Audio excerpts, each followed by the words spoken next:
Fatbardh Marku dhe Arbeni Jano janë nderuar nga Vatikani me titullin e kalorësit për realizimin e këtyre ikonave që zbukurojnë kishën e Shën Pjetrit në Elbasan.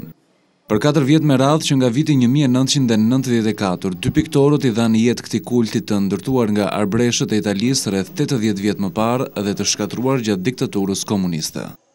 Zbukurimin e kishës asnjëherë nuk ka një zanafill të një ide, sepse gjithmonë kishat, sidomos kishat bizantine, ortodokse në tërësinë e tyre janë gjithmonë të zbukuruara.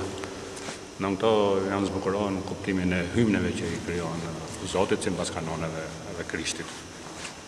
Nuk ka një zanafill, por kjo kishë sigurisht ka një histori sa të bukur dhe tragjike njëkohësisht, dhe dramatike. Stili bizantin u ka vështirësuar punën, por në këto ikona dy artistët kanë futur doza shqiptarizmi, ku dominojnë veshjet simbolike kombëtare dhe shkrimet në shqip, një veçori që mban vetëm kjo kishë.